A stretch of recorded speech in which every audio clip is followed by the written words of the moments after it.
tiempo de escuchar nuestro mensaje de vida. Heridas, es el agua en el desierto. Somos Vida Abundante Chile. El invierno. Muy bien, como la semana pasada no pudimos completar la palabra, yo esta semana no mandé nada nuevo porque claramente por los tiempos no alcanzamos a cubrir lo de la semana pasada y la de esta. Así que vamos a retomar la enseñanza y lo vamos a tener que hacer completo para poder entender. Seguramente algunos no estuvieron. Así que vamos a retomar Mateo 24 del 29 en adelante, las señales de su venida.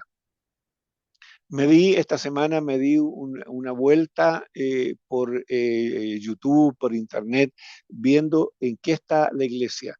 Y si hay algo que me confortó y me alegró, es que hoy día hay varios que están hablando de algo que nosotros ya venimos hablando hace rato y que veníamos a través de la epístola de Juan, hablando y enseñando junto con Mario acerca de lo que nosotros debemos de conocer, cómo serán los posteriores tiempos y la cantidad de doctrinas engañosas y profetas y pastores y maestros engañosos que están saliendo. Y me encontré por ahí con una persona, con alguien que estaba haciendo un resumen prácticamente histórico y comparándolo con lo que estaba pasando en lo presente, la cantidad enorme de profetas, pastores, maestros engañadores en este tiempo, que en realidad usan la palabra como una fachada, pero detrás de eso, cuando uno los escucha un poco,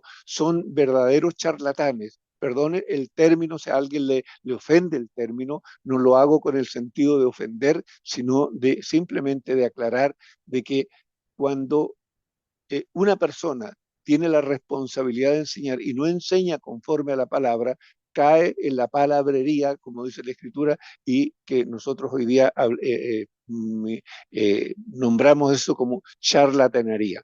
En realidad, me alegro que una parte de la iglesia esté entendiendo esto y están orando curiosamente por las mismas cosas y rogando al Señor por las mismas cosas que hemos estado orando nosotros, rogando que el Señor despierte a la iglesia en este tiempo. Cuando esto tú lo ves en distintos contextos de la iglesia, quiere decir que no hemos estado errados en lo que estamos haciendo, en lo que estamos enseñando, y no hemos estado errados cuando estamos orando y pidiendo que el Señor nos despierte a nosotros mismos y que el Señor despierte a la iglesia en forma global, porque en realidad la iglesia necesita en este tiempo una visitación sobrenatural del Señor a través de su Espíritu Santo, para que el Espíritu Santo sea el que provoque una renovación, una transformación y una regeneración en la vida de la iglesia, una iglesia que hoy día uno la ve y estamos todos muy quietos, muy conformes, muy cómodos, y me empieza a preocupar eso, porque si no salimos de esa comodidad, claramente va a venir un remesón a la iglesia y va a venir de la manera que nosotros no nos gusta. En realidad, si usted se fija, cuando usted llegó a Cristo, cuando usted llegó al Señor, cuando usted conoció al Señor no porque estaba viviendo una vida dulce, una vida tranquila, una vida llena de gozo, una vida llena de satisfacciones. Usted, al igual que yo y que prácticamente todos nosotros, cuando llegamos a Cristo en grande aflicción, en momentos muy duros, muy difíciles, donde a veces creíamos que ya todo había terminado. Bueno, ¿por qué le digo esto? Porque también cuando la iglesia se siente muy cómoda y cuando la iglesia no siente hambre y sed de Dios, va a venir un momento de aflicción para la iglesia, para que la iglesia se remueva, para que la iglesia se despierte, para que la iglesia en verdad diga, Señor, aquí lo único que necesito es tenerte a ti. Entonces, es preferible no esperar que venga el momento de aflicción para entrar en un compromiso con el Señor, sino empezarlo a buscar antes. Y por eso es tan importante los tiempos de oración para la iglesia, y seguramente cuando estemos terminando con este esta enseñanza, nos vamos a dar cuenta la tremenda importancia que tiene el velad y orad al cual el Señor nos ha llamado como la iglesia postrera. ¿Ok? Entonces, vamos a tomar Mateo 24-29 y como decíamos la otra vez, fíjense lo que dice Mateo 24-29, ¿ya? E inmediatamente después de la tribulación de aquellos días, el sol se oscurecerá y la luna no dará su resplandor. Tribulación, para que podamos entender el texto. ¿Qué significa inmediatamente la tribulación? Fíjese que cuando uno va a buscar qué es tribulación, sale pena, dolor y gran aflicción. Fíjense, pena, dolor, gran aflicción. Eso significa tribulación, ¿ya? Por lo tanto, lo que viene a futuro, antes de la venida del Señor, si ya antes habíamos dicho que iban a haber persecuciones, que iban a haber una serie de situaciones en las cuales se llama principio de dolores, y creo que es lo que hoy día estamos viviendo nosotros como iglesia, donde vemos todos los días, ¿no es cierto?, las noticias donde hay lluvias, hay tormentas, hay terremotos. Recién ahora un terremoto para nosotros acá sería un simple temblor, ¿no es cierto? Un 5 o 6, pero fíjense que en otras naciones que no tienen cultura sísmica como la que tenemos nosotros, ¿no es cierto? Un terremoto 5 o 6 causa, no sé, 100, 150 o 200 muertos, ¿ya? Y una gran destrucción. Bueno, eso lo estamos viendo, veíamos la semana pasada de que yo les decía que China e India son grandes productores de trigo y de maíz y de arroz. Bueno, ellos han tenido inundaciones enormes, enormes, enormes, donde van a haber pérdidas que hasta este minuto no se notan, pero que seguramente el próximo año nosotros vamos a estar con temas de grande escasez de granos y donde vamos a empezar a ver que el pan, ¿no es cierto?, sube y que todo el resto de los alimentos sube porque no hay la producción necesaria para cubrir todas las necesidades. Bueno, son cosas que la Escritura nosotros como creyentes nos está diciendo esto es lo que viene. Y ojo, entendamos que esto es una palabra que a nosotros nos advierte. ¿Para qué? Para que nosotros estemos preparados, para que entendamos los tiempos que estamos viviendo y luego no andemos llenos de temores y llenos de aflicciones. Ojo, cuando uno sabe lo que viene, tú sabes lo que te vas a enfrentar y te preparas. Bueno, nosotros tenemos la gran ventaja de decir, Señor, te conocemos a ti y tú eres el que tiene el control y el dominio sobre todas las cosas. Por lo tanto, cuando estas cosas vengan, Señor, tú eres nuestro proveedor, tú eres el que cubre nuestras vidas.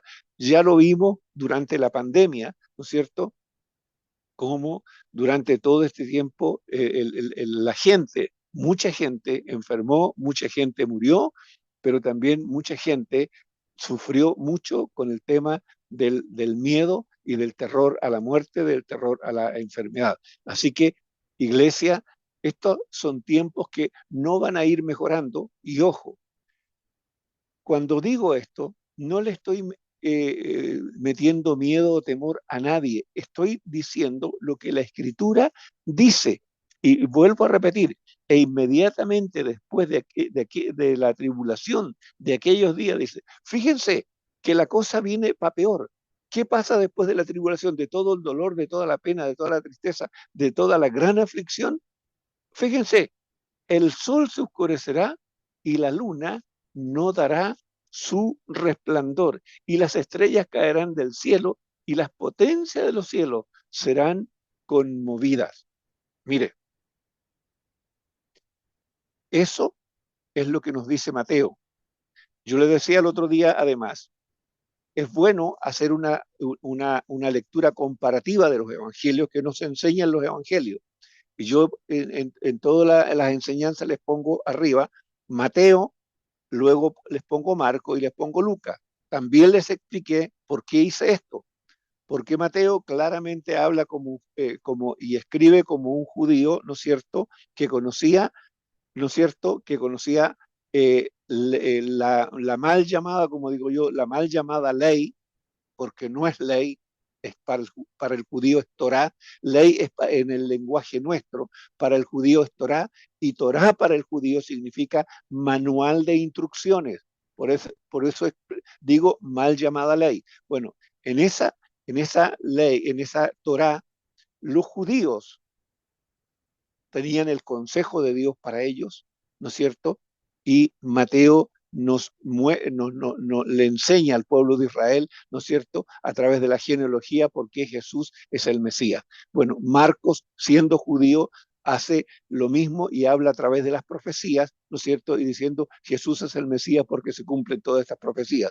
Bueno, pero Lucas es un no judío, ¿no es cierto? Se cree más bien que era un griego, ¿no es cierto? Y le escribe a otro no judío y le explica también sobre estos temas, el mismo tema que nosotros estamos viendo hoy día y que nos interesa entender acerca de la venida del Señor. Y fíjense lo que Lucas escribe, Lucas 21, 25 al 28. Fíjense lo que dice. Entonces habrá señales en el sol. Fíjense, en la luna y en las estrellas. Y en la tierra, fíjense, primero parte con las señales en el cielo, dice, y en la tierra, angustia de la gente. Nótense, angustia. Usted sabe lo que es estar angustiado. Todos en algún momento hemos pasado momentos de angustia. ¿A usted le gustaría vivir angustiado 24/7, por ejemplo? Bueno, dice, angustia en la gente, confundidas a causa del bramido del mar y de las olas. Fíjense, él está poniendo una señal física en la tierra de lo que va a ocurrir. Algo va a pasar en el mar, que el bramido del mar va a cambiar de una forma y va a ser tan impresionante que la gente eso le va a dar miedo, porque ya tiene las señales en los cielos y ahora señales en la tierra, ¿ya? Fíjese el término que usa, desfalleciendo los hombres por el temor, nótese, y la expectación de las cosas que sobrevendrán en la tierra. Fíjese, la expectación de las cosas que sobrevendrán en la tierra, porque las potencias de los cielos serán conmovidas. Entonces, fíjense, cuando está ocurriendo todo esto, cuando aquí abajo hay un desbarajuste enorme, donde la gente no entiende lo que está pasando y está llena de angustia y de temor, dice, entonces verán al Hijo del Hombre que vendrá en una nube con poder. Fíjense, no vendrá como vino, ¿no es cierto?, la primera vez, en plena humildad, como el hijo de un carpintero, ¿no es cierto?, andando en medio de los hombres con la misma apariencia de un hombre y con la humildad y más humilde que los mismos hombres. Ya no vendrá así, dice, vendrá con poder y gloria, y gran gloria. Fíjense, aquí las palabras son muy importantes, dice, con poder y gran gloria. No simplemente gloria, gran gloria. Fíjense, y dice, cuando estas cosas comiencen a suceder, nótese todo lo que dijo anteriormente, ya, acerca de las señales en los cielos y en la tierra. Fíjense lo que dice, erguíos y levantad vuestras cabezas. No dice atemorícense, y le está hablando, ojo, a los discípulos, le está hablando a la iglesia, nos está hablando a nosotros. Dice, erguíos y levantad vuestras cabezas, porque vuestra redención está cerca. Insisto, es lo que Lucas le está enseñando y le está escribiendo a la iglesia. ¿De dónde saca Lucas toda esta enseñanza? Entonces le hace el Evangelio de Lucas y recuerde, cuando Lucas empieza a escribir, dice que él, como historiador, él indagó diligentemente acerca de todas estas cosas y luego que haya indagado diligentemente, luego él las escribió por orden. ¿Para qué? Para que los no judíos pudieran entender cómo iban a hacer estas cosas, o sea, la iglesia, lo que hoy día somos nosotros, perdón, como iglesia. Ojo, ojo con esto, por eso les doy las lecturas comparativas para que ustedes vayan dando cuenta y les digo, ¿no es cierto?, por qué un escritor lo habla de una manera y otra de otra, y es muy importante, pero concluyen exactamente en lo mismo, no se contradicen. Y Lucas, insisto, le escribe a la iglesia no judía y nos está planteando el cómo van a ser las cosas en los últimos días. ¿Ok? Ok, entonces estamos claros que habrá gran tribulación en aquellos días, ¿no es cierto?, en la iglesia. Fíjense lo que nos decía el profeta Isaías, y recuérdese que Isaías profetizó la venida del Señor entre 700 y tanto y 800 años antes de que el Señor viniera. Y también está hablando acerca de estas cosas. Isaías 13, 9 y 10 dice así, fíjese, he aquí el día de Jehová, ¿no es cierto? Y aquí me voy a correr, terrible y de indignación y ardor de ira. Nótese lo que el profeta está diciendo. He aquí el día de Jehová viene. Y a eso se refiere a la venida del Señor.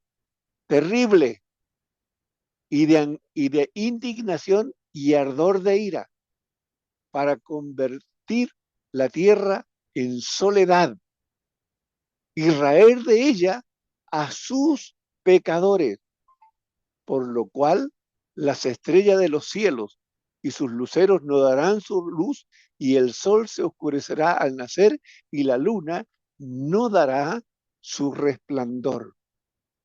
Fíjense cómo describe el profeta los postreros tiempos, cuando esté por suceder la venida del Señor. Y habla, he aquí el día de Jehová viene, terrible y de indignación. Y cuando viene la palabra habla de indignación, está refiriéndose a juicios. Ojo, Dios es amor, absolutamente sí, pero Dios también es un Dios justo y es un Dios que el día de mañana va a juzgar a todos los hombres. ¿Ya? ¿Qué decía el profeta Ezequiel al respecto? Ezequiel 32:7. Vea usted, ¿qué dice Ezequiel 32:7?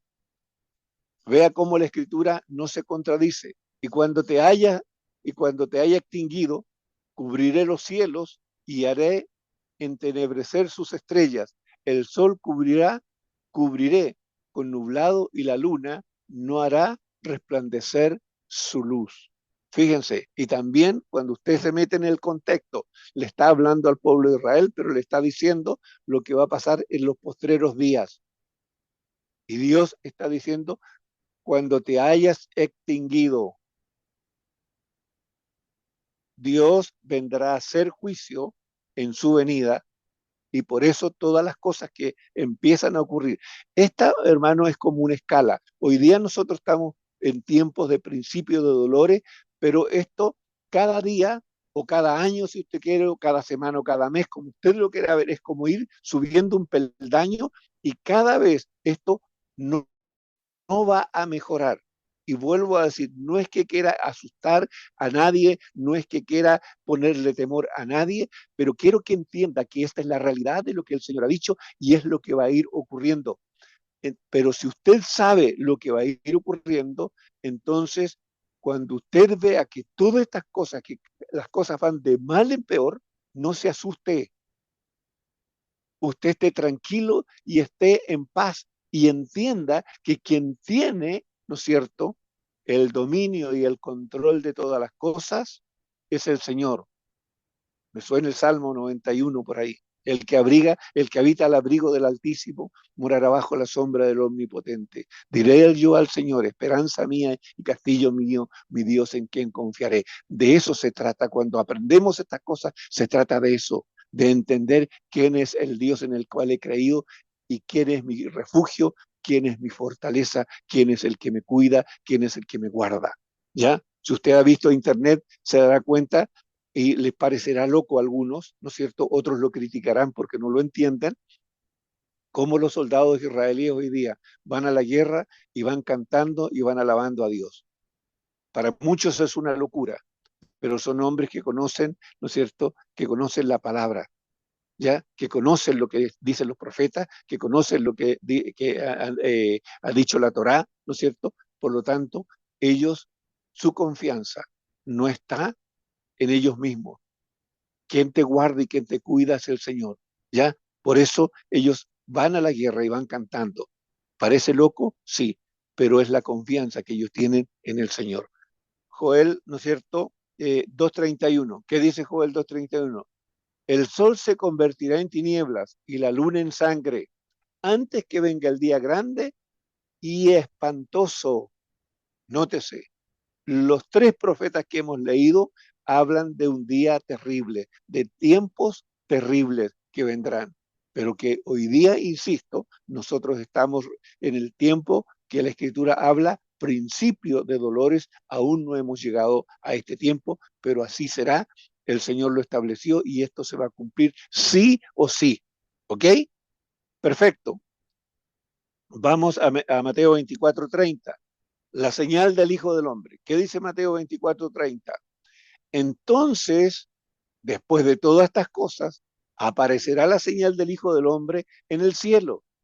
Y entonces, fíjense, lamentarán todas, fíjense, todas las tribus de la tierra y verán al Hijo del Hombre viniendo sobre las nubes del cielo con poder y gran gloria. Nótese usted. Entonces aparecerá la señal del Hijo del Hombre en el cielo. Y entonces lamentarán todas las tribus de la tierra. Qué privilegio que el Señor se haya revelado en nuestras vidas. Qué privilegio que el Señor pueda abrir los ojos de nuestro entendimiento y poder ver el futuro, poder ver los días que vienen y saber lo que viene y no estar en ignorancia. Iglesia, la importancia de conocer la palabra, la importancia de leer la Escritura, la importancia de estar en la presencia del Señor y decirle, Señor, ¿sabes qué? Tus palabras para mí son tan difíciles a veces de entender. Señor, por favor, ten misericordia de mí. Por favor, abre los ojos de mi entendimiento. Señor, por favor, enséñame. Escribe tu palabra, escribe el consejo tuyo, Señor, en mi mente y en mi corazón y permíteme entenderlo, Señor, y en todo lo que he de practicar, dame, Señor, la gracia, la capacidad. Crea en mí un corazón, Señor, que anhele el querer como el hacer tu buena voluntad. Por eso el tema que hablaba Emily delante, el hijo mío, dame tu corazón, tiene este sentido.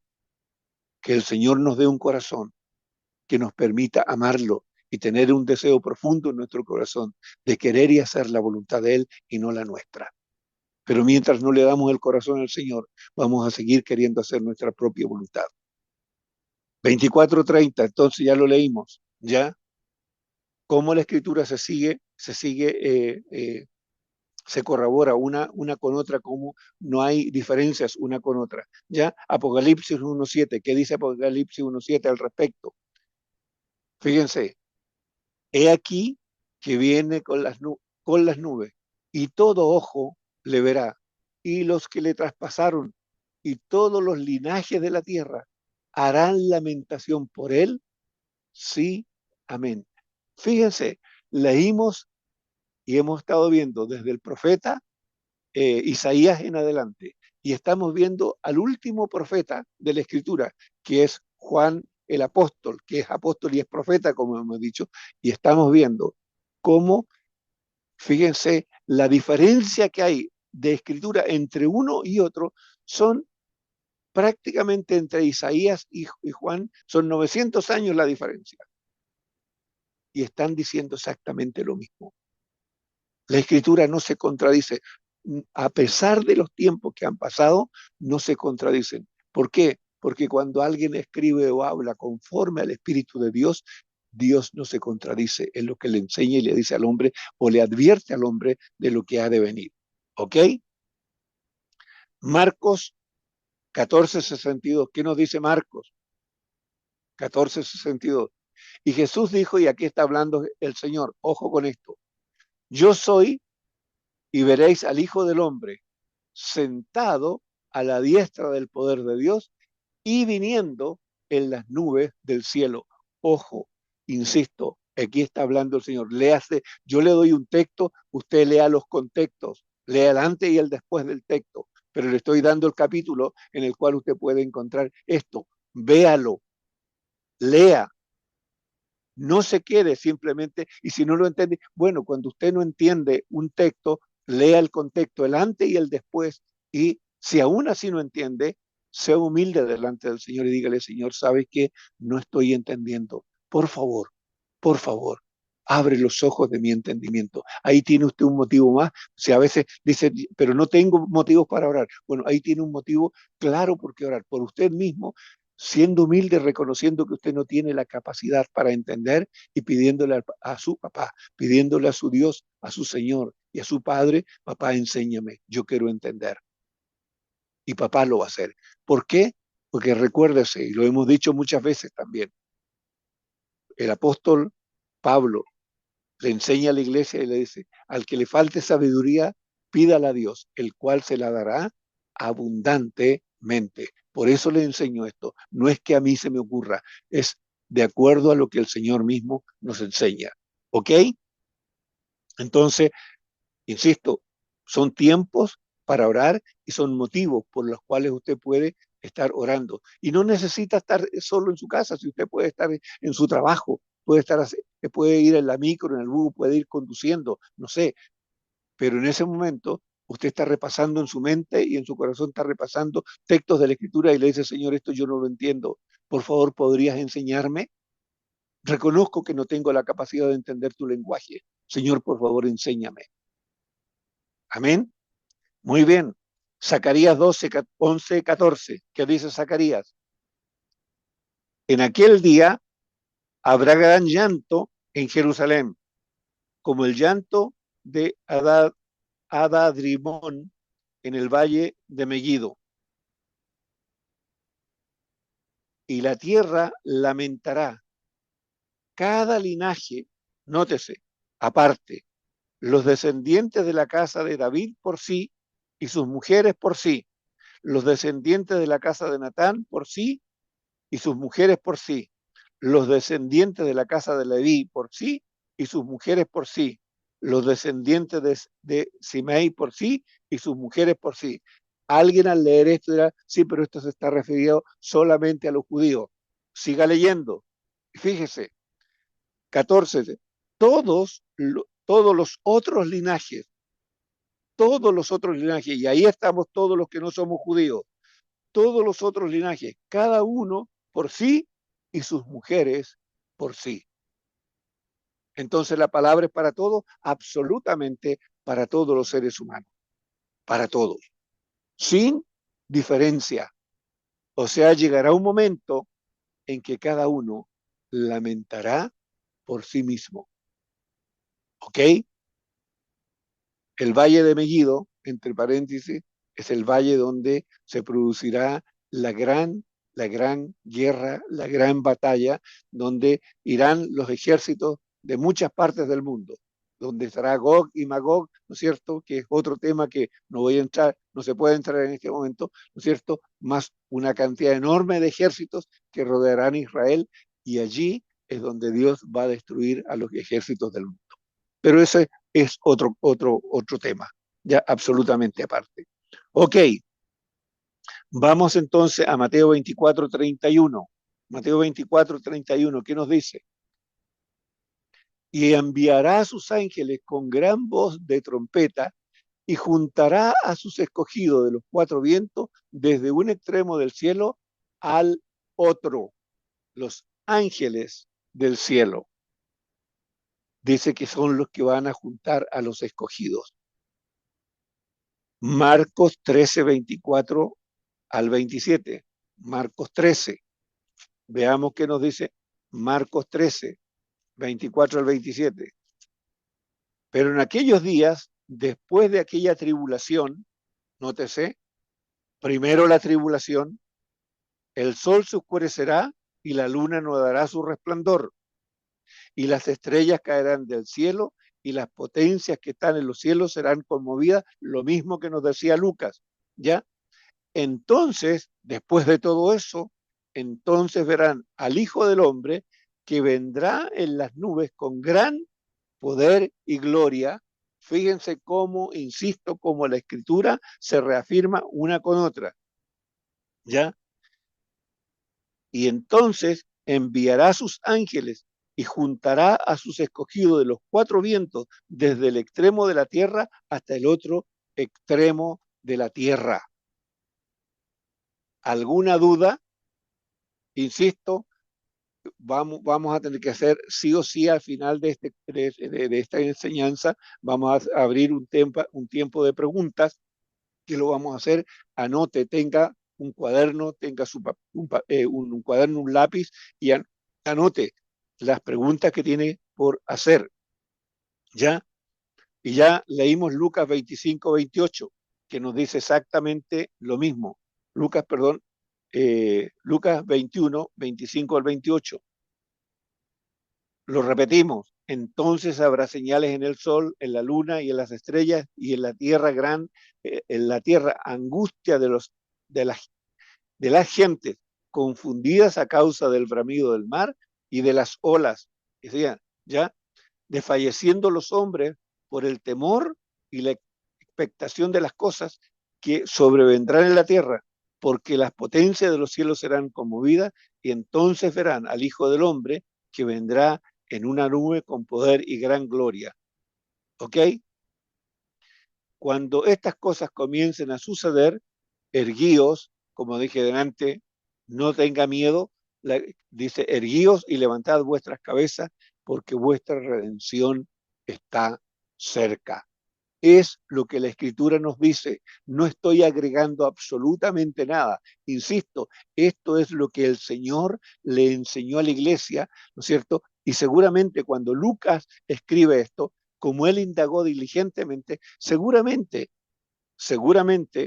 una de las personas con quien debe haber conversado Lucas, uno tiene que haber sido Pedro, Jacobo, Juan o Andrés, que eran los hombres columnas de aquel tiempo de la iglesia primitiva, o sea, los hombres principales, ¿no es cierto? Y estos cuatro hombres son a quienes el Señor, a través de la enseñanza de Mateo, ¿no es cierto?, que es lo que Mateo nos transcribe, ellos cuatro son los que están escuchando todas estas enseñanzas que el Señor está hablando, y es lo que ellos luego transmiten a la iglesia. Por eso tiene tremendo valor, amados hermanos, lo que hemos estado aprendiendo hasta que hicimos el paréntesis, nosotros lo que estábamos aprendiendo en la epístola de Juan, cómo Juan nos enseñaba acerca de ser iglesia y de las cosas que teníamos que tener cuidado en los postreros tiempos, ¿ok? Así que esa enseñanza no está concluida, es una enseñanza que terminando esta enseñanza la vamos a concluir, no la vamos a dejar de lado porque tiene una tremenda importancia para este tiempo final, ¿ya? Ok, vamos entonces, la hora corre muy rápido, Mateo 24, 32 y 33. ¿Qué dice el 32 y 33? ¿Ya? 24, 32 y 33. De la higuera aprended la parábola. Cuando ya su rama está tierna y brotan las hojas, sabed que el verano está cerca. Así también vosotros, cuando veáis todas estas cosas, conoced que está cerca a las puertas. ¿Ya? Que está cerca a las puertas es la venida del Señor, ¿no es cierto? Está cerca y está a las puertas la redención de la iglesia. ¿Ya? ¿Ok? Entendamos, todos entienden lo que es una parábola cortito. ¿Qué es una parábola? Es una historia simbólica que enseña, ¿no es cierto?, verdades del Evangelio comparándolas con cosas terrenales. ¿Ya? Jesús aquí está comparando, ¿no es cierto?, la venida del Señor con el verano, ¿no es cierto?, lo que sería para nosotros la primavera. Nosotros sabemos que viene la primavera cuando empiezan a brotar todas las hojitas, ¿no es cierto? Los árboles, todas las flores y todo, todo empieza a brotar y empezamos a ver, dice ya, ok, llegó la primavera se anuncia, empiezan las primeras flores, empiezan los primeros brotes. Bueno, Jesús acá está diciendo exactamente lo mismo. Y otra enseñanza, esto pareciera que estuviera fuera de lugar.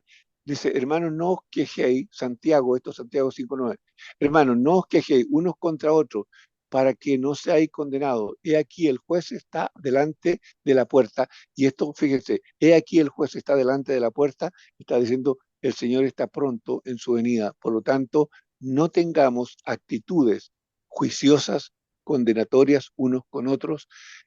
Es lo mismo que nos enseñó, estábamos aprendiendo en Juan, la conducta que nosotros debemos de tener como iglesia, el cómo debemos de amarnos, el cómo debemos de cuidarnos, el cómo no debemos de tener juicios unos contra otros, cómo no debemos de menospreciarnos unos a otros. Aquí el consejo es exactamente el mismo. ¿Por qué no debemos hacer esto? Porque el Señor está a las puertas, el Señor está por venir y debemos de mantener un corazón limpio delante de Él. De eso se trata.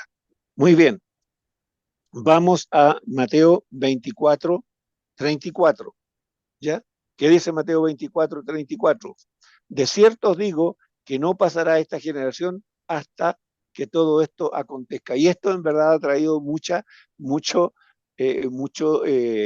discusión. En años atrás se discutía mucho esto. Dice, de cierto os digo que no pasará esta generación hasta que todo esto acontezca. La pregunta es, ¿cuál generación? Y la generación que no, va a ver, que no pasará será la que comience a ver todas estas cosas. Cuando todas las cosas que hemos estado aprendiendo y leyendo de Mateo 24, esa generación que empiece a ver todas esas cosas es la generación que va a gustar la venida del Señor. Tan simple como eso. ¿Ya? Seguramente, si el Señor no, digamos, si los hechos que están ocurriendo no avanzan tan rápidamente, ¿ya? Y como siempre digo yo, y hablo por mí, ya soy un hombre que tiene 72 años y la expectativa de vida, según la escritura, tendría que ser hasta los 80. Si de aquí en 8 años más no ocurren una serie de cosas y estas cosas no ocurren, seguramente yo no lo veré. Pero nadie puede estar seguro que estas cosas en 3, 4 años más corran a una velocidad que no podemos entender y ocurran cosas y que de repente digamos el Señor ya viene. Entonces, ojo, la expectativa de estar siempre alertas y atentos y no dormirnos es exactamente para todos. Pero, insisto, la generación que no va a pasar es la generación que vea que ocurren todas las cosas que antes hemos estado leyendo. ¿Ok?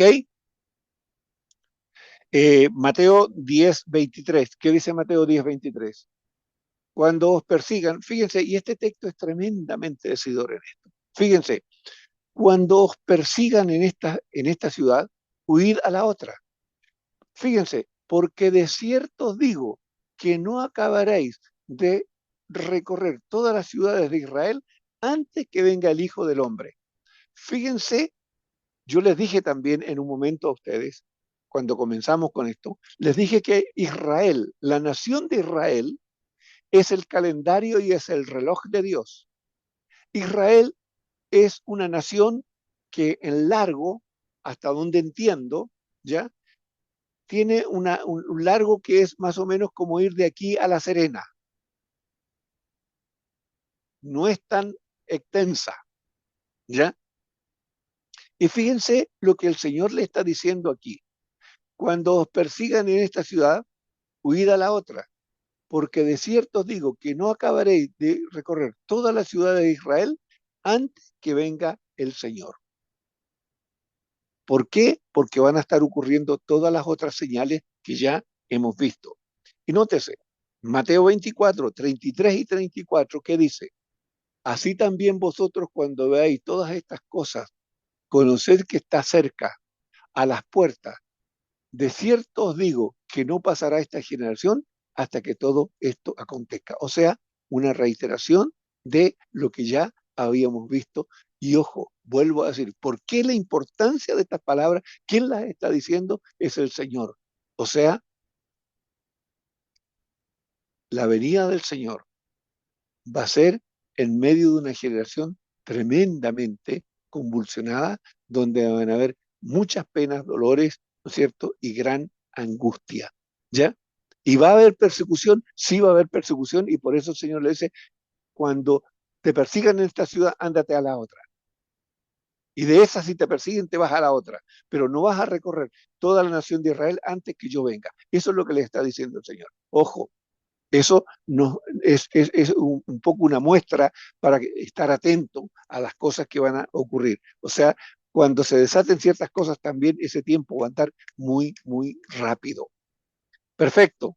Y vamos a Primera de Tesalonicenses 4, 15 al 17. Fíjense lo que es Pablo escribiéndole a la iglesia de Tesalonicenses, ¿ya? Y mire lo que le dice Pablo a la iglesia. O sea, Pablo nos habla a nosotros. Por lo cual os decimos esto en palabras del Señor, nótese. Pablo no está inventando, Pablo no está echando a volar aquí su imaginación, sus pensamientos o su filosofía religiosa, sino él está diciendo, yo estoy reproduciendo lo que aprendí del Señor.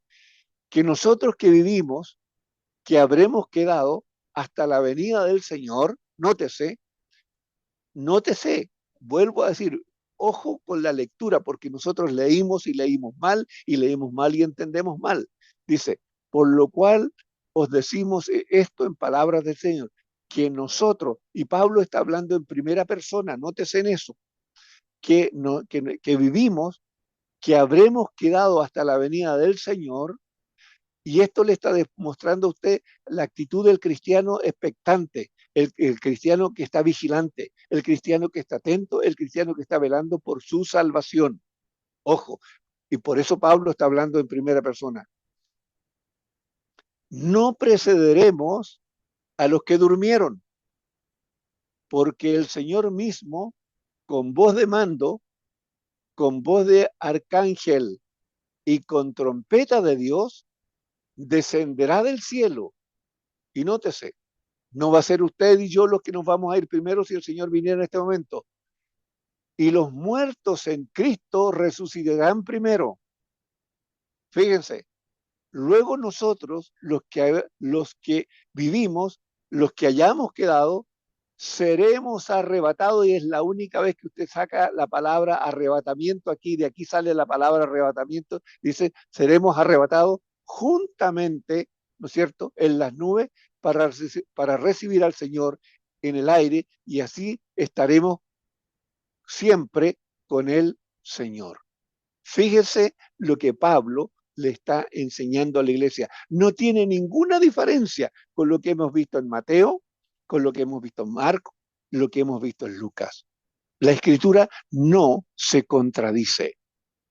Y eso es para que usted lo tenga claro. ¿Para qué? Y por eso, a los que hemos estado siguiendo toda la enseñanza de Juan, cuando Juan en la epístola nos dice que no sean ustedes movidos de las enseñanzas que recibieron en un comienzo, no cambien la enseñanza que ustedes recibieron en un comienzo. Fíjese, cuando usted entiende ahora que Juan es uno de los discípulos que estuvo presente cuando el Señor enseñó sobre estas cosas, entonces fíjese la importancia que tiene lo que Juan está diciendo allá, y que tiene absolutamente coherencia con lo que aquí Pablo está diciendo, y Pablo es el apóstol al cual el Señor directamente le reveló el Evangelio.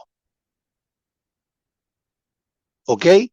Lo digo esto de esta manera para que usted entienda y le dé el peso y le dé la importancia de la palabra, del conocimiento de la palabra, y no de andar escuchando predicadores y predicadores, porque finalmente entienda que hoy día hay una vasta, pero una vasta cantidad de profetas, de maestros, de pastores falsos que enseñan simplemente lo que a ellos les conviene para sacar provecho de la gente. Y créanme, como ya lo he dicho antes, son congregaciones enormes. Son enorme la cantidad de gente que sigue a este tipo de gente. Hombres y mujeres que se han levantado, que partieron conociendo la verdad, pero se han desviado. Y se han desviado porque le han dado lugar a la codicia de su propio corazón. Han querido buscar gloria y la han recibido. Pero como han recibido gloria de hombre, no tendrán la gloria del Señor, no serán parte de la casa del Señor. Iglesia, sé que estas palabras son fuertes, pero esto es así. ¿Ok? Por eso la Escritura dice, muchos son los llamados, pero ojo, fíjese, dice, más pocos los escogidos. Por eso es importante que guardemos nuestro corazón conforme a lo que el Señor nos ha enseñado, no a los que están llenos de palabras, pero palabras vacías, palabras vanas. Ok, y con esto terminamos, ¿ya? Vamos Mateo 24:35. ¿Qué dice Mateo 24:35? El cielo y la tierra pasarán, pero mis palabras, dice el Señor, no pasarán. Ojo, insisto, vuelvo a insistir en esto. ¿Quién está diciendo esto? Es el Señor. No lo dice Juan, no lo dice Pedro, no lo dice Jacobo, no lo dice Andrés, no lo dice, lo está diciendo el Señor. Tome el peso de esto, que el Señor es quien está diciendo esto, y la firmeza y la seguridad que tiene usted en creerle al Señor. Por eso fe no es creer en Dios, no es creer en Cristo. Fe es creerle al Señor lo que el Señor ha dicho. Y si usted le cree, usted toma esta palabra y la guarda como un tesoro en su corazón. ¿Ok? Fíjense, Mateo 5:18, ¿qué dice? Porque de cierto os digo que hasta que pase el cielo y la tierra, ni una jota, ni una tilde pasará de la ley hasta que todo se haya cumplido. Ley, traduzca por Torá, que es lo que el Señor le entregó al pueblo de Israel, Torá. Pero lo vuelvo a decir, ni una jota, ni una tilde pasará de la Torá hasta que todo se haya cumplido, o sea, de lo que el Señor ha dicho. No importa lo que esté ocurriendo en los cielos, no importa lo que esté ocurriendo en la tierra. Todo lo que ocurra en los cielos, todo lo que ocurra en la tierra, todo lo que ocurra en la sociedad será conforme a lo que el Señor ha establecido, y acuérdese que lo vamos a ver un poco más adelante, lo vamos a ver y se va a cumplir exactamente esto. Lucas 16:17, ¿qué dice al respecto? Y esto quiero que quede muy remarcado en cada uno de nosotros. Pero más fácil es que pase el cielo y la tierra, nótese, que se termine. Cuando la palabra pasen, significa que se terminen. Más fácil es que se terminen el cielo y la tierra, que se frustre una tilde de la ley. O sea, ni siquiera una letra de la ley o de la Torá va a dejar de cumplirse. Entienda esto. Lo que el Señor dijo, me guste a mí o le guste a quien no le guste, esto el Señor lo va a hacer conforme a lo que Él ya dejó establecido. Señor, que el Señor nos enseñe a creer lo que Él ha dicho. Y por último, Isaías 47:8, ¿qué dice? Fíjense, la hierba se seca y la flor se marchita, porque el viento de Jehová sopló sobre ella. Y aquí la hierba y la flor nos representan, perdón, a nosotros los hombres. Ciertamente, como hierba es el pueblo, se seca la hierba, marchítase la flor, mas la palabra del Dios nuestro permanece para siempre. Más firme. Nosotros tenemos la ventaja de ver estas cordilleras y ver estas montañas que uno dice, con lo que usted le dispare, eso no se mueve.